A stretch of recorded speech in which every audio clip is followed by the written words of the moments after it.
Forest tour with Mr. Q. You know, put on that music. right? And the irrigation build, we're almost done.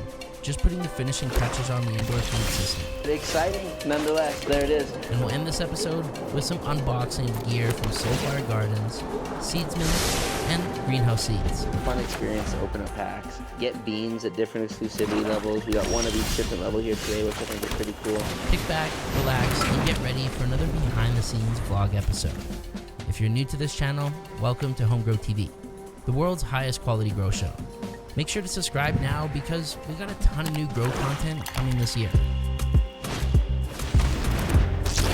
So to kick things off, this is the harvest of my first Turf Team 6 test. We tested the 906A, 901A, 910, and the 904.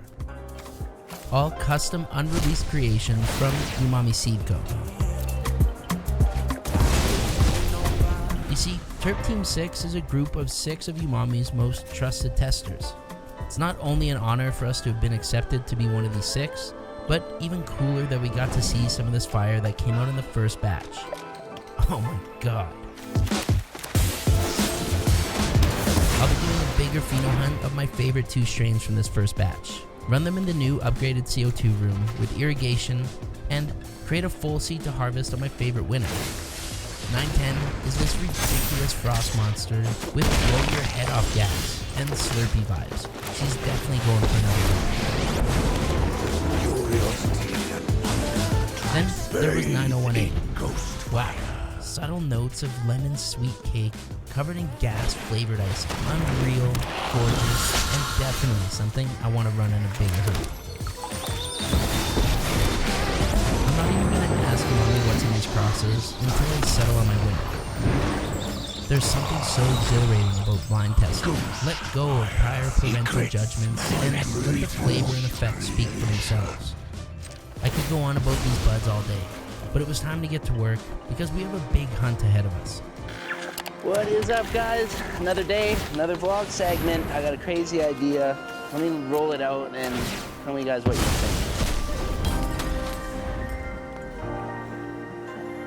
So here it is, laid out, all the 25-gallon AC Infinity fabric pots. Why 25-gallon? Why so many? Well, we're about to do a massive transplant of everything Ridgeline that we just popped and see exactly how many we can fit in. I'm hoping we're gonna plant 5 per pot.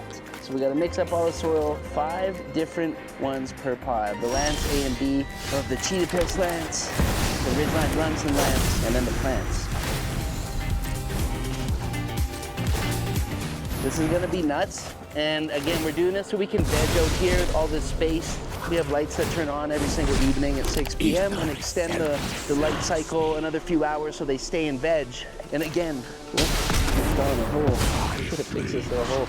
But all we gotta do is basically veg them out to a size much smaller than these mothers right here to be able to take 1-2 clones off of, put those clones into flower and see what is what out here, what we're gonna keep, what we're gonna chop down, all the femmes. Then we're gonna go ahead, veg them out a bit bigger and do mass clone of everything. So a big phase of cloning is coming very soon, guys, and I got some really cool, exciting new stuff that we're gonna be testing for cloning, making sure that we have 100% success rate with so many clones. It's gonna be important on such a big pheno hunt. So that will be coming in future episodes, but today we're getting to transplant mode.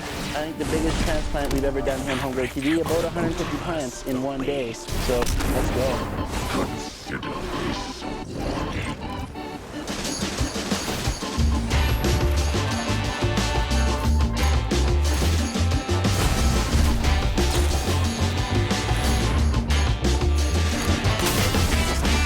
Check out what Grow Bro Brian's doing back here. But before we see the soil mix, check this out. Brian, son tuyas?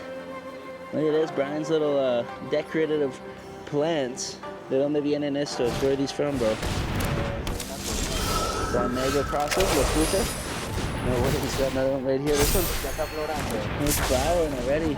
This is cool. So we got these just in the planters outside here. And beautiful. It's gonna be cool to see how this comes out. It's looking healthy. 1 month, 2 weeks later, she fully finished flowering out.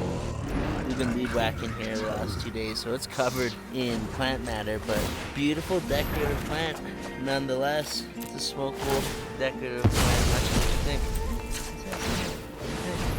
yeah, I'm all for having those decorative plants. Back to where we were. Good, man. Nice plants. What do you got going on over here, Kiaseka? Sustrato. It has power meat. Nice, heck yes. Awesome, so for these mothers, because they're gonna be mums, they're outside, we're definitely gonna be having a big percentage of castings, just like our old classical mix that we learned from Mr. Q. It's gonna be perfect. We're gonna be doing a majority casting, Mexican cocoa, like Brian said, with the mycorrhiza, and then also some amended nutrients as well, just so they're gonna sit perfect out there. It rains a lot, so we don't always get the chance for the dry back to happen to even feed them nutrients like Athena, so it'll be good to have those amendments in there, because again, they only need to live out here for literally until we get like about the size here of Brian's little garden plants. Usually we get them to like this size, clone them right away, and then figure out how many females and how many males we got and get to it. So let's get mixing.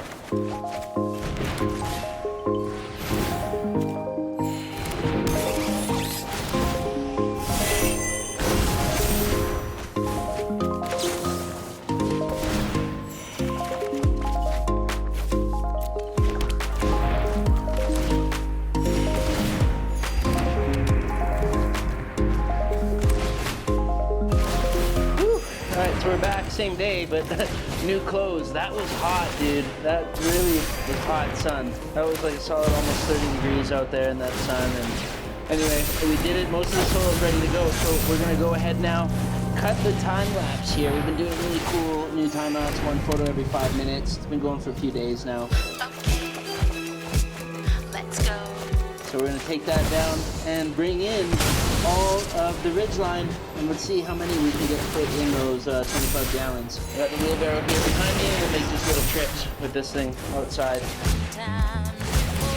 All right, here we go, all loaded up.